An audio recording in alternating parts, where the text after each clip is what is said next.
Welcome to Season 4 of the Bird Joy Podcast. Your hosts, Dexter Patterson and Jason Hall, are back with more birds, more bird joy, and plenty of laughs along the way.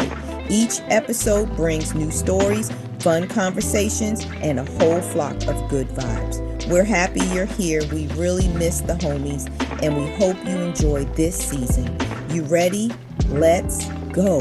Welcome back to the Bird Joy Podcast. We are so happy to be back with y'all today, and we have an incredible guest. Today's guest is someone who has been living a full-on bird life for decades and somehow still makes it feel fresh, joyful, and deeply human. Jody Allair is an avid birder and naturalist who has been birding and banding since his teens when he began volunteering at Long Point Bird Observatory in Southern Ontario. He is currently the Director of Communications at BirdWatch Canada, where he leads public relations and media, co-edits BirdWatch Canada magazine, produces the Warblers Podcast, and helps coordinate eBird Canada. Whew, homie is busy.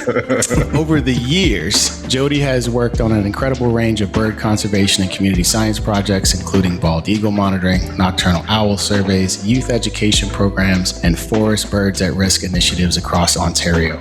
You might also recognize his voice as the monthly birding columnist for CBC Radio's Daybreak Alberta, or from appearances on The Rick Mercer Report, Idea City, Love Nature TV's Battle of the Alphas, and the American Birding Association podcast. On top of all of that, he has been leading birding tours with Eagle Eye Tours since 2008. In short, Jody lives at the intersection of birds, communication, and connection, which makes him a perfect fit for the Bird Joy Podcast. Jody, welcome to the show, homie. Hey, so great to be here. Thanks for having me. I'm kind of fired up, bro. Jason was reading all that. I got to catch my breath. I'm reading all the credentials. I'm like, damn, I need to step my game up. I mean, seriously. Season 4, well, let's go. You know, I'm fired up right now, Jody. Something like really kind of took me back because people always ask me like, when did you start birding? And I, get that question a lot. But I want you to take us back a little to your teens, because in my teens, I was too cool for school. I wasn't out here banding birds or nothing. Take us back to your teen years at Long Point Observatory. What was the moment when birds kind of stopped being a hobby and came like this way of life for you? Yeah, well, I had pretty outdoorsy family. Like I grew up in Peterborough, Ontario, which is like south of Algonquin Park. I spent a lot of time camping and fishing with my dad and spending a lot of time outside. And it doesn't take long, right? It doesn't take long. You spend that much time outside, you start getting curious and you start wanting to know the names of things. I was already sort of getting into nature and really like, this is where I wanted to spend my time. Like this is it. And to be honest, how I got at Long Point is pretty hilarious. I was like a nature documentary obsessed kid, right? I think a lot of us are, right? Yep. And there was this one great nature documentary on nature of things on CBC, the Canadian Broadcasting Corporation, the other CBC, as we call it. And there was this documentary where they're at Long Point, and they were featuring all these researchers catching birds, banding birds, and monitoring birds. And I'm like, wow, it looks so cool. And by total coincidence, I was on a school field trip within months of watching that episode that really left this mark. And I was on a school field trip and there was a guy at the nature center and I was like, hey, like I just saw this documentary about this place called Long Point Bird Observatory. They were doing all this cool stuff. And the guy's like, oh yeah, I've actually spent time there. I know the guy who runs the place. And he's like, here's his number. And I'm like, and back in the day you had to make phone calls for these types of things. So like I had no qualms about just cold calling sort of anyone at that point in my teenage years. So I just called up John McCracken. I was like, hey, I saw you on TV. This place looks cool. You have to hook me up. And I had no business being there. I had no experience. And I sort of just talked my way in to coming for a month in August. And there were some other young birders, like I've never banded anything. I don't even really know my birds that well. My binoculars are the worst. I sort of talked my way out of just pure enthusiasm for wanting to do it. And I'm super lucky that John McCracken saw something in me. And I spent a month, and honestly, Dexter, it was within days of being at Long Point and realizing that, everyone's getting up, 30 minutes before sunrise every single day to get the nets up.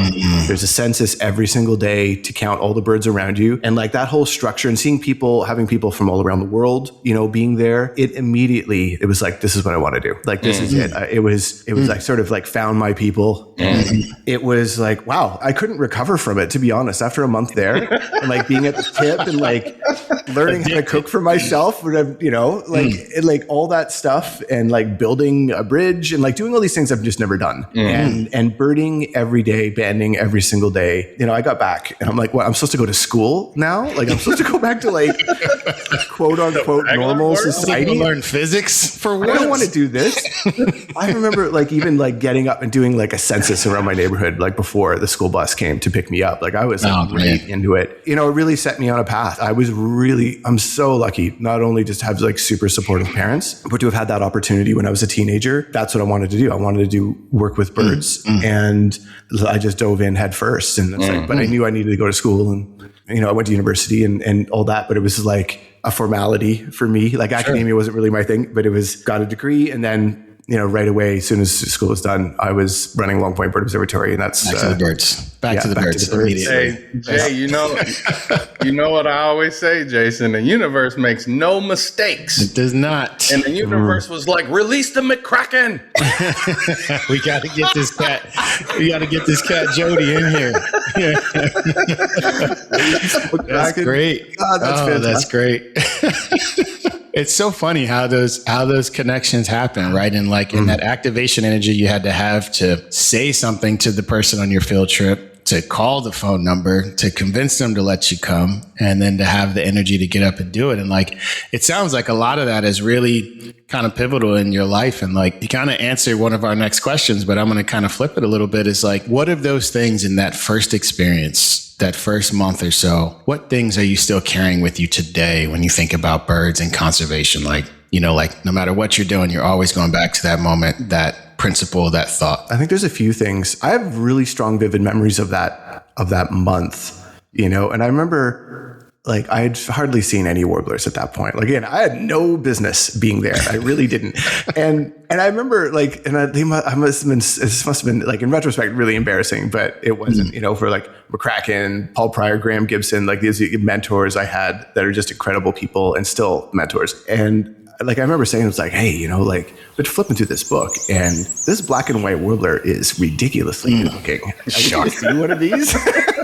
And they're like, probably, you know, it's like, I didn't know, right? I didn't know.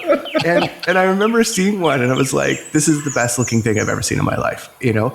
And I have a vivid memory of like seeing my first black and white warbler, you know, I was like, oh my God. And like, little did I know, like there'd be like this common breeder around where I lived. And I just didn't know. I didn't know, right? This is like, I think most people just didn't know. The passion and dedication of the people that I met is the thing that really, really held me. You know, these people that knew so much, like it was encyclopedias.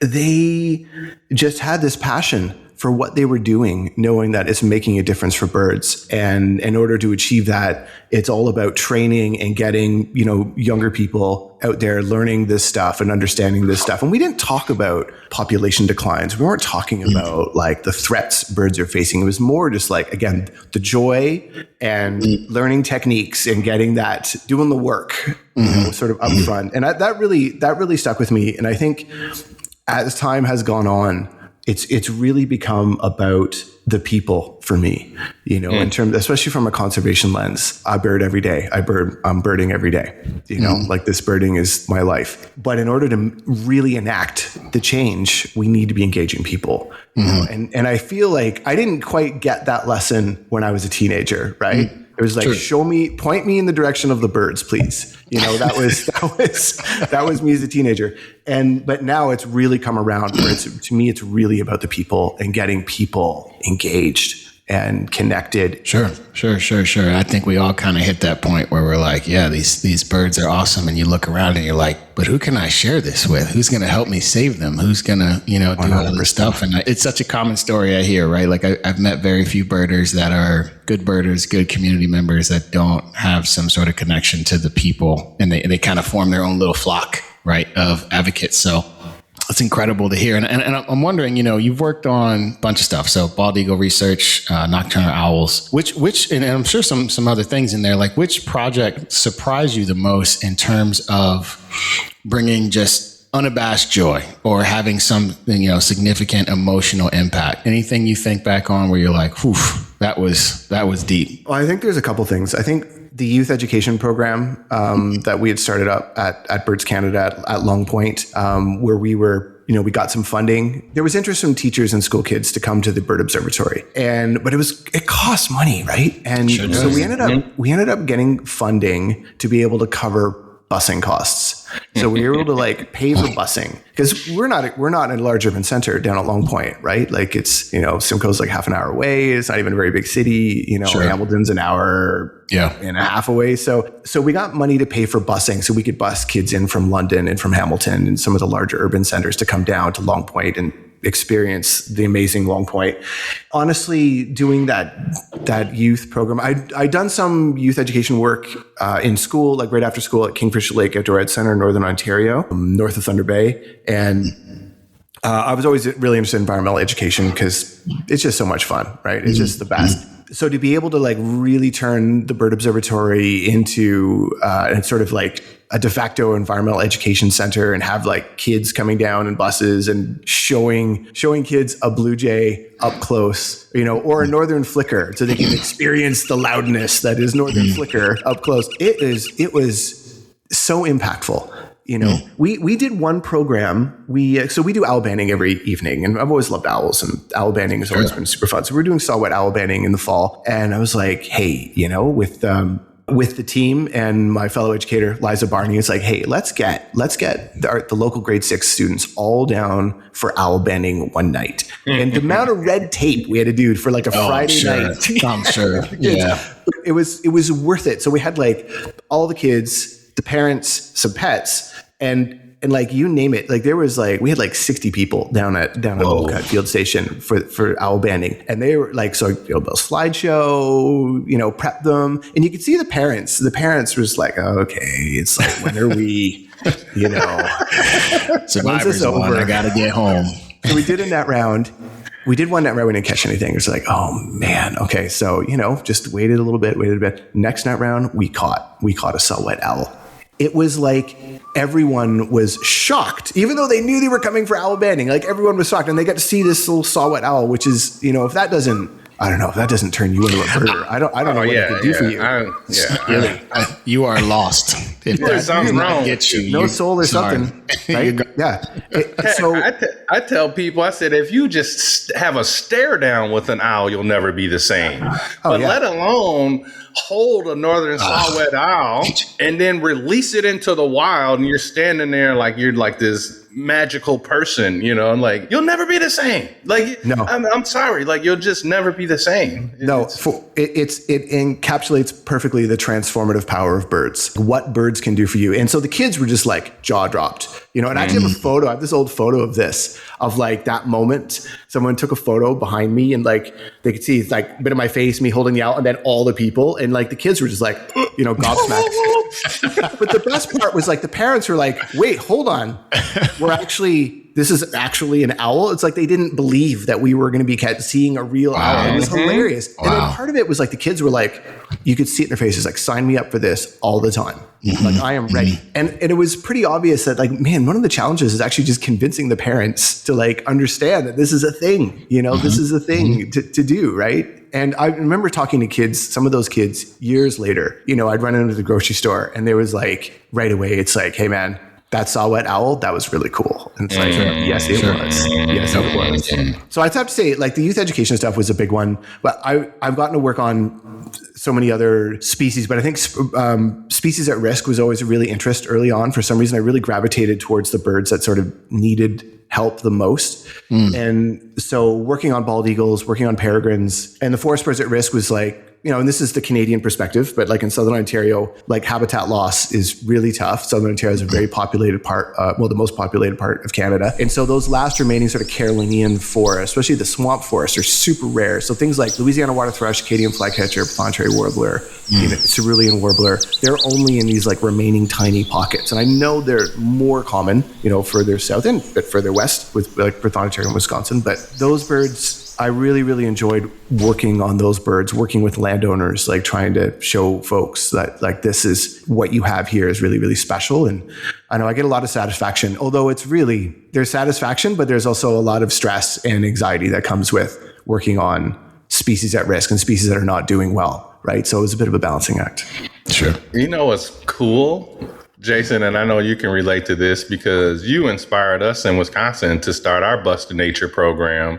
Just hearing, you're in Canada and that barrier of transportation and removing that barrier of transportation, like how that can lead to so many opportunities for what I like to call the baby birders to get activated and maybe even their families. I love that so much. And every time I would talk to a community organizer or a program manager at a community center or a school, transportation was at the top of the list usually. And it was just it just filled me with so much joy to be able to bus kids to Horicon Marsh here in Wisconsin, which is one of the largest fresh cattail marshes in North America. And just to be able to like watch them, the joy on them, and it was just like, and just getting them there and realizing like they want to be outside. They want to go to these places. Kids are super curious. I think that's what makes them great birders, and to introduce them to birds because they are so curious and just by nature. I just really love seeing that. Like, I hope people that are listening, that they always say, oh, I want to help. How can I help? There are ways like that where you can step in and support organizations. Maybe you give a scholarship to bus some kids somewhere or sponsor a field trip or whatever it may be. Those are real needs. And just to hear it coming from Canada to Philly to Wisconsin, I think is pretty cool. People often ask the question, like, what can I do to help? What can I do to help birds? I'm not really a birder, but what can I do to help birds? And honestly, one of the first things I tell people is get to know your birds. And if you have like a family, if you got kids, like spend time outdoors and start learning some of the stuff around you. I think our disconnect, the societal disconnect between the natural world and what society is now is huge. And you can see it on all levels of decisions that are made politically and policy wise, like how disconnected we are, whether it's, thinking about climate change or whether it's dealing with habitat loss, and if more people just had those connections, and understood what those places mean and what it's like to experience birds in these great habitats. Like, I just feel like, and I don't know, I know it's idealistic and I know you guys are on, but it's sometimes a bit of a challenge. But I feel like this is the thing. This is one of the first steps. Yeah, we got to deal with cats. We got to deal with windows. We got to deal with policy. We got to deal with climate change. Like, those things are all there for sure. But like, it has to start. It has to start with the love of birds or finding the joy in birds and whatever we can do to help start that. I just feel like it's going to have positive ramifications, with these kids as they get older. They're going to remember that, and especially if they're in a position to make some of those decisions, if they've already had those connections, then that's my hope. I love it. I love it. I love it. My grandpa always says, pay attention. That's what my grandpa's advice was to his 11 kids when they spent time in nature. And I tell people that as I go around and I talk to different groups, they're always like, well, where do I start? And I say, just pay attention. Because when you see that black and white warbler, you're going to be like, what? This been around me the whole time? Like you're kind of freaking out. Or I say, turn on the Merlin and run around the block like a little kid holding Merlin in the air. And you're going to see 10, 12 species that's been around you the whole time. Yeah. The whole time. The whole time. God, I wish I had Merlin when I was a kid. Like, truly, man, that was a lot of work. I love it. I love it. I love Merlin so much. Hey, look, so I don't know if you guys have like very specific spark birds. I feel like I have spark bird moments that have all sort of accumulated, sort of over time. But there was this one moment, we were talking about like the black and white warbler and you couldn't believe that something like this didn't exist. I really had that happen where I was saying those words as a teenager. And I was on my way to my buddy Nick's place, lives outside of Peterborough. We're going to play hockey for the weekend. And it was on my way to his place, and we just turned the corner. He lived on the country roads, and there we were stopped to turn the corner. And on the wire was this like orange and blue tiny raptor staring at me. I'm like, whoa, what is this? And it's like, look at this like crazy colorful hawk. Like, I had no idea what it was. And we get to my buddy's place, and I'm like, Nick, there's this like crazy colorful hawk out there. Like, I have no idea what that was. And so we walk in, and right on, like in his living room, his mom had a copy of the Peterson guy, right? So I'm like, I wonder if it's in here, you know, just ridiculous. So I'm like flipping through, you know, and then boom, I see it, American kestrel, right? And it's like, it's common here and all this. And I'm like, what the, you know, so all the synapses were going, right? It's like, wait, hold on. You can see cool things. You can look it up in a book. You can figure out their names, like all of that. It's like, I'm reliving that daily basically since then. And I remember like, how do we all not know about American kestrel? How come people aren't talking about the American kestrel all the time? Because it is a ridiculously good looking bird. I don't understand why people aren't, how did I not know about it? You know, like it was, anyway, there was that moment of like screaming I told everybody, like all my friends, teachers, I was like, have you seen American kestrel? You got to look for American kestrel. We couldn't Google things because the internet didn't exist. I don't know. I was totally freaking out. In my head, I just imagine you like a Jehovah's Witness going door to door and be like, have you heard about our Lord and Savior, the American kestrel? 100%. Yeah, I would accept that. Yeah. I mean, that and the northern saw-whet owl, they're two of the cutest itty-bitty murderers out there. They are. They are. Ruthless, but so cute. So I remember I was watching one documentary, and they called the northern saw-whet owl, how did they describe it? They said the size of a beer can and the personality of a bank president. Northern saw-whet owl.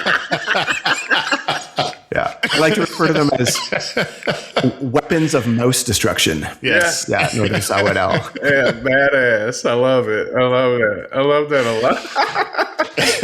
Jody, this has been so fun already. And we're like only a third into this thing. You wear a lot of communication hats, radio, podcasts, magazines, TV. Why do you think stories matter so much when it comes to birds? I think stories matter a great deal. I feel like I have strong feelings about this. You know, you can show people, and I struggle with this all the time. You know, when we have State of Canada's birds reports, and we've got like that insane spaghetti graph and all that stuff, and you know, and like showing stats, showing graphics, and like trying to convince people, it's like the evidence is clear. Like, look at this. And it's still not quite resonating. It's like, oh yeah, it's a graph. It's showing some stuff. And it's like, but you know, it's stories that can drive that wedge. You know, it's stories that can really open up people's minds to the information that you know we need to get out there.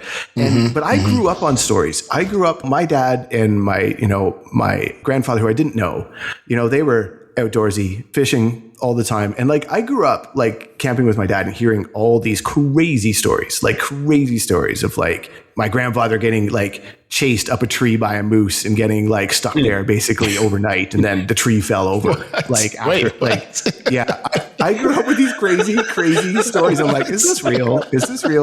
I think all of them had an element of truth, but like I grew up sort of hearing those stories all the time. And so storytelling really became part of my personality, I guess, you know. And I love, and this is the great thing of spending time at a bird observatory, or spending time at bird observatories. You get people from all over the world. And let me tell you, they've got the best bird stories, like absolute best bird stories. And I just love that. Like sitting around hearing these great adventure stories of like people and the things they would do to see birds. You know, it's like, oh man, this is real. This is what life's all about.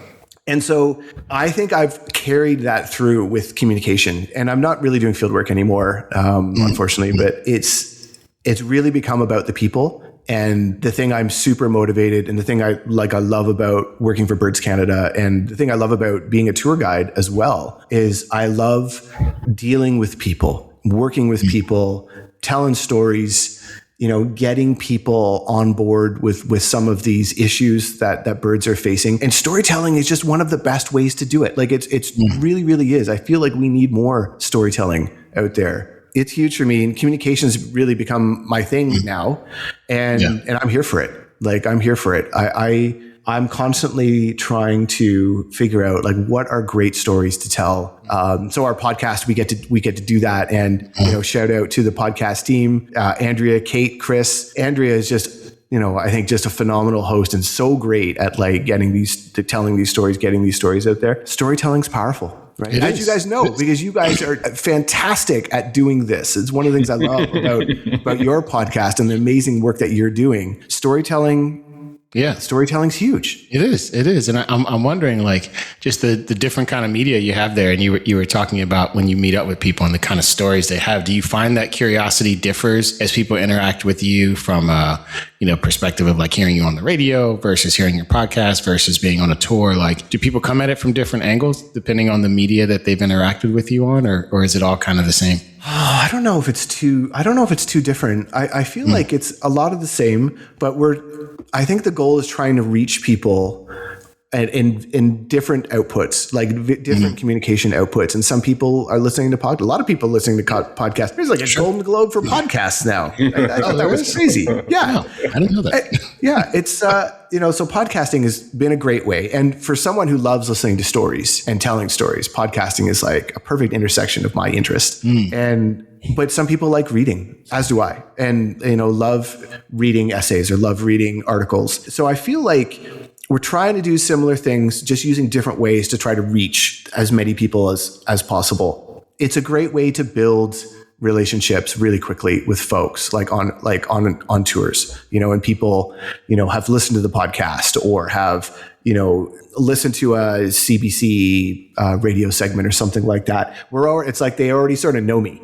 And so, like, hey, you heard that? And we're jumping right into it. It's like we've known each other for a long time, and we can go out and look at birds and have the hard conversation sometimes too about like, what we need to do as a society. So you were just kind of talking about podcasting and you co-produce and produce the Warblers Podcast. This may sound like a silly question, but what is it about warblers? We already heard about the black and white warbler that makes people completely lose their minds every spring.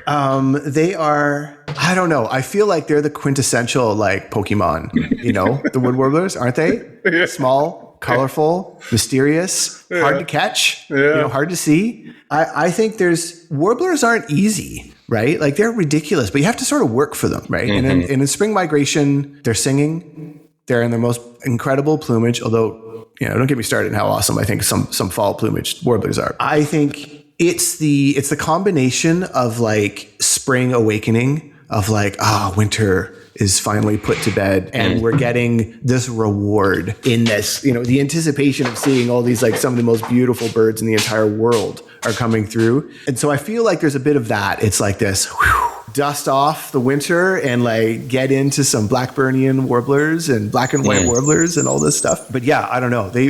And I also feel like because they don't just like sit out in the open and it takes a bit of effort, it's a bit of work and there's a lot of reward. Like they're very scavenger hunty, aren't they? Like you have to sort of work for them. Yeah. But when you get that look, and you might not get a great look at every species every spring. But when you get that look, it's like, yes, it's very satisfying, So I feel like it's just those combination of features for me.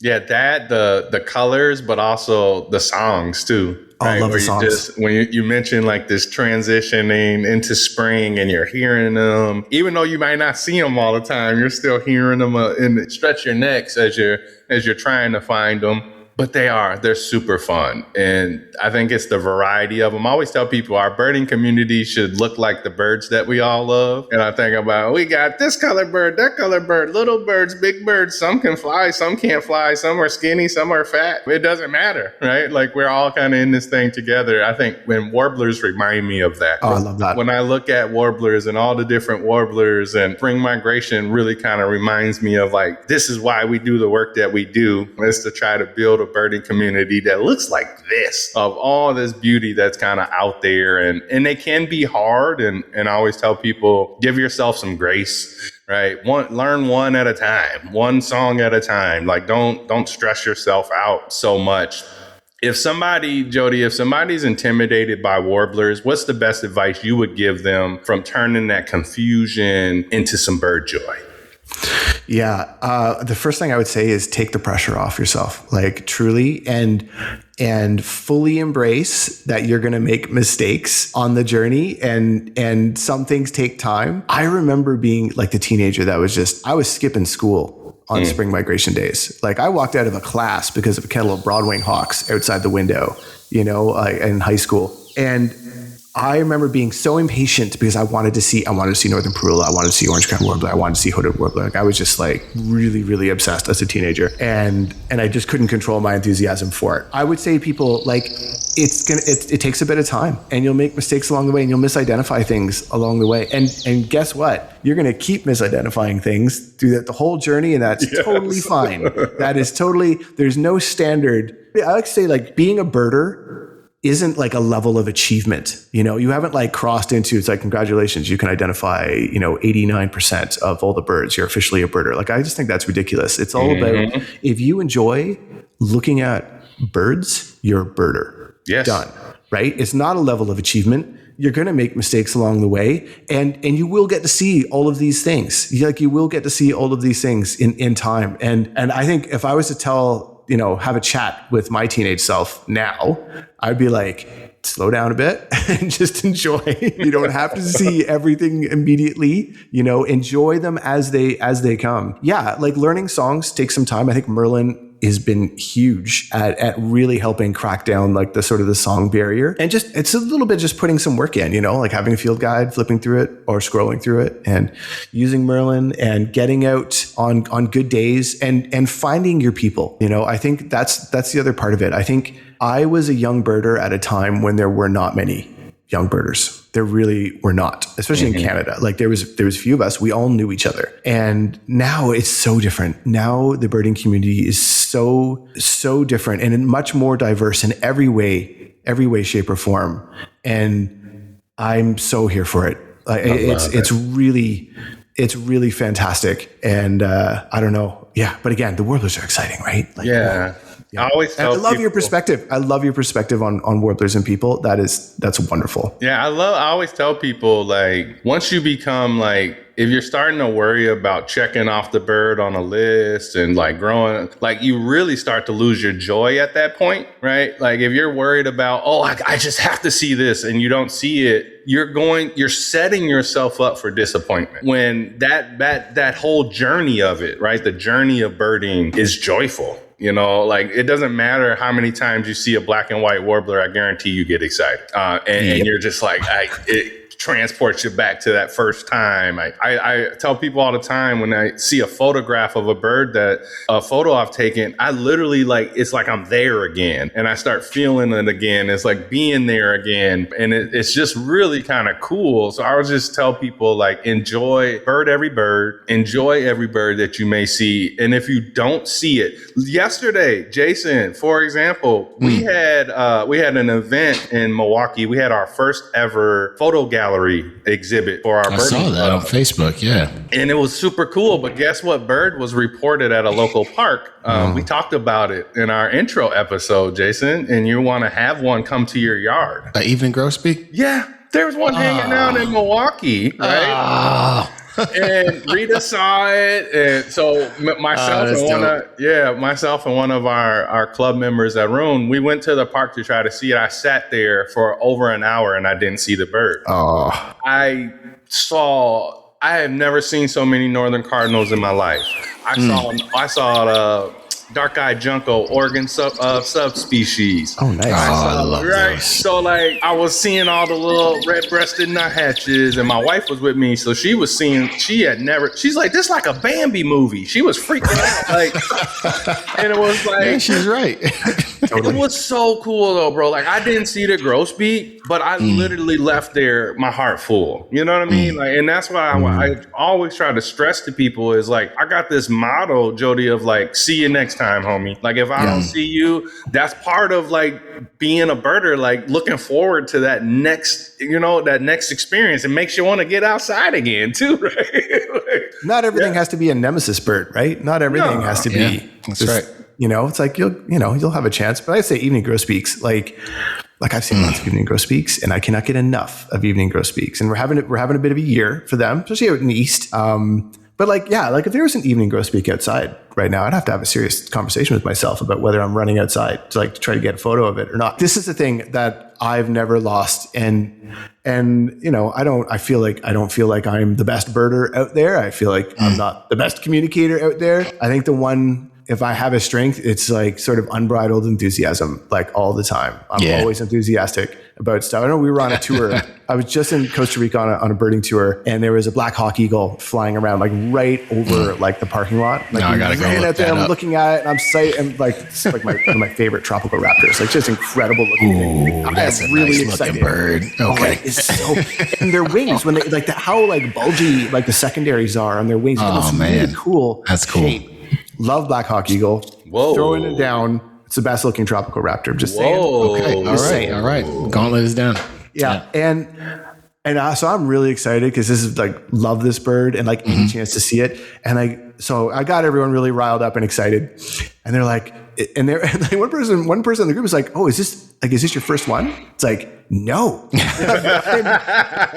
love it. And it's like seeing an old friend that you haven't seen in a long time. Like, you know, and equally as excited that none of them had seen one before. So I'm like, I'm really excited that you're seeing this bird because this is special. Like, look at it. Look at those secondaries. It's a thing you don't think you'd ever say in public. I just love those moments. But like, So anyway, Dexter, I totally am on the same page with that. It's and there's so many different ways to bird, but I think the key is like just bring the love of birds and bring the enthusiasm. You know, like that's the way to live. AKA bird joy. That's right. That's right. Always comes back to that. And it's funny because like that's the well by which the energy comes through. And it goes to places we were talking about that you help coordinate eBird Canada, right? And you extensively tried to get a lot of people into community science. And, you know, when you mentioned the black hawk eagle, I'm straight to eBird on my keyboard here. I'm like, let me look at this. And I'm just inundated with pictures of people that have gone and experienced that, right? And, you know, it's interesting to think about.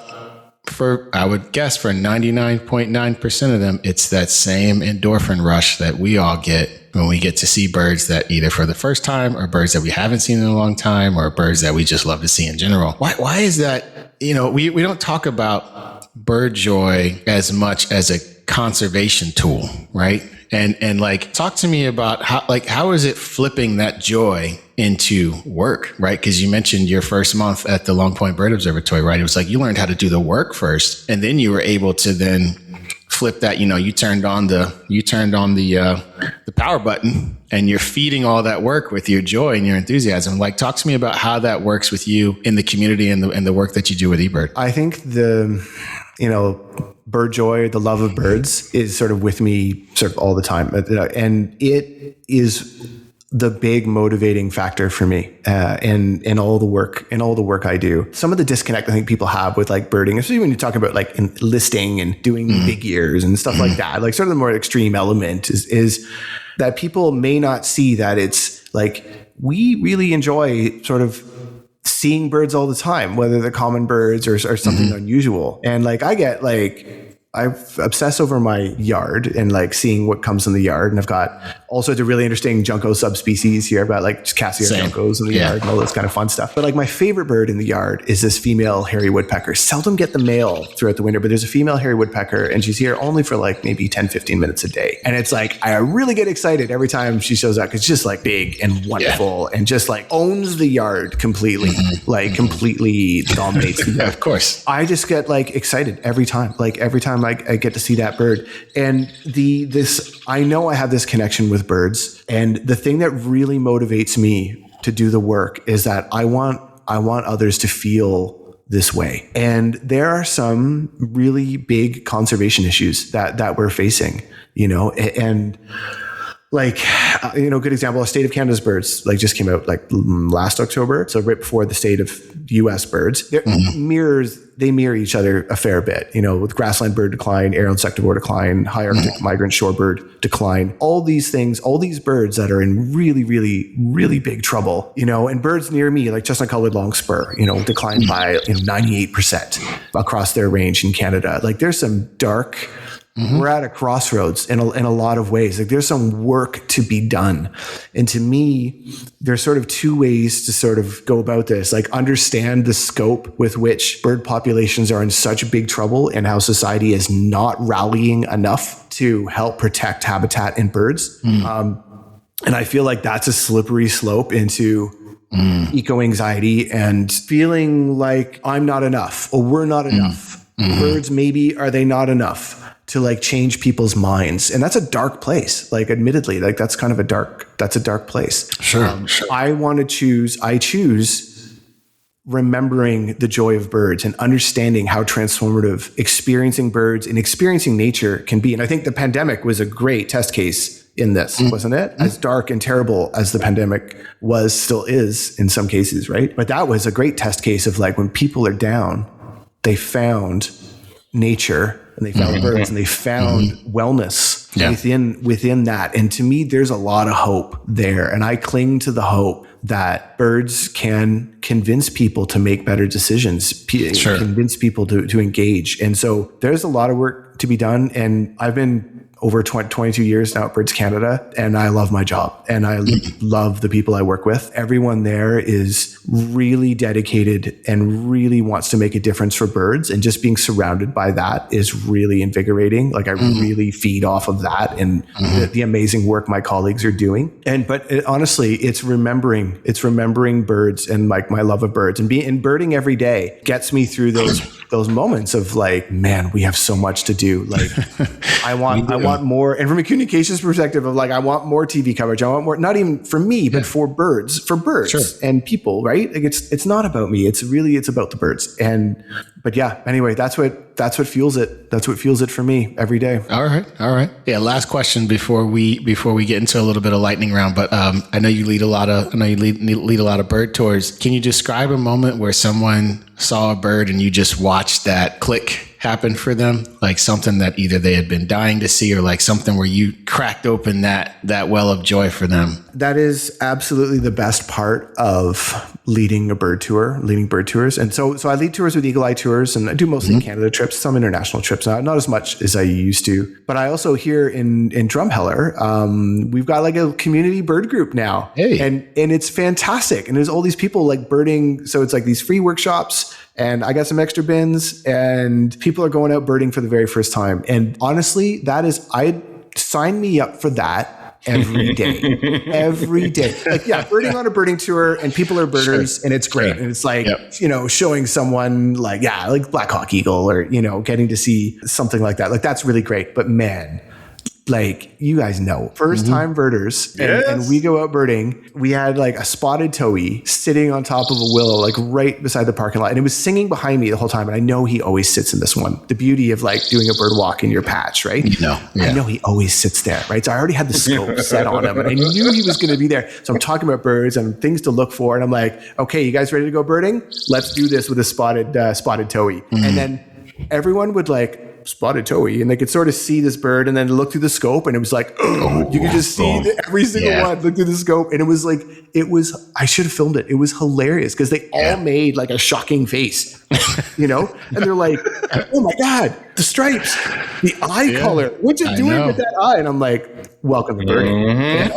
This is the tip of the iceberg, right? Snowflake turns to blizzard really quickly when it comes to birding, right? Sure does. Once you get that intimacy, that something like a scope or binoculars affords you, like it's nothing like it. Into the lightning round. All right. So these are going to be, yeah, this is my favorite part. Let's go. Let's stretch it out, Jody. Yeah. So Jody, we're going to ask you 5 questions or so, and we just want your immediate answer. Okay. All right. The pressure is on. Pressure's on. Favorite bird to talk about at a party? Favorite bird to talk about at a party? Golden eagle. Golden eagle. You may kind of hinted at this earlier, but I don't know. Birds you never get tired of seeing. The hairy woodpecker that visits the yard. Yeah, sure. Yeah, love that bird. Yeah, I have to say, as you get further west, hairy woodpeckers get massive. Because they're not that big out here with me. Like I went out to Saxon Bog and I was like, what is that? Is that a pileated? That thing is ridiculous, right? I would lose a fight with this hairy woodpecker. No questions asked. Best bird sound. Tough. Screaming Pia. Screaming Pia in South America. And I got to hear one for the first time. Like you hear it all the time. Like you can, I'm sure Dexter will do his magic and insert one in here. Oh, we're gonna find one for sure. That thing's intense. Binoculars or naked eye? Depends on the context. You know, when I take my dog Max out for regular walks, I'm birding. I don't have my binoculars because he will destroy them when he jumps on me. Mm-hmm. And, you know, so I'll naked eye bird and just listen and enjoy and have that experience. But it all depends on context because, you know, if you want to get the really good looks, like having a pair of binoculars is really, really essential. Just because you don't have binoculars doesn't mean you can't tune in to the birds. Like it's not birding. There's not a device requirement or gear requirement. Heaven forbid, there's not a gear requirement for birding. Like you don't need to wear that vest. Sure. You don't need to be, you know, and you don't need the binoculars. Like you don't have to have binoculars to go birding. Like 100%. Love it. All right. Early morning birding or evening golden hour birding? I think early morning.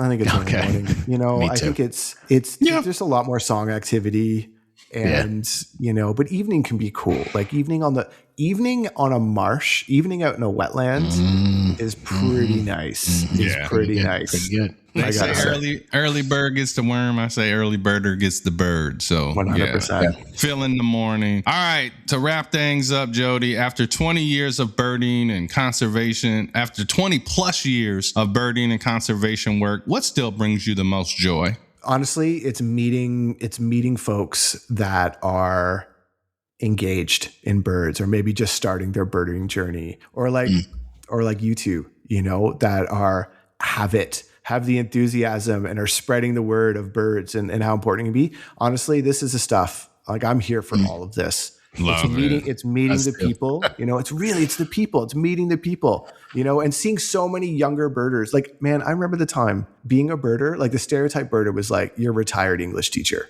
right? Yeah. Mm-hmm. You know, and those days are gone. Those days, I'm saying it right here. Those days are done and gone. Birding is far more diverse now. And it's in so many ways, it's the golden age of birding. And it's the best. I love it. We're here for it, Jody. This has been fantastic. Your joy comes through. We appreciate you. We appreciate the work, your joy, all the things you're doing to help people connect with birds in so many different ways. Thank you. Yes, thank you, sir. My pleasure, guys. Keep up the great work. Such a huge fan of your podcast. And yeah, thanks for having me. Awesome. Thank you, sir. And thanks to everybody for listening. We are so happy we're able to come here and have this conversation with you. Remember, bird joy is for everyone. Yes, sir. Peace.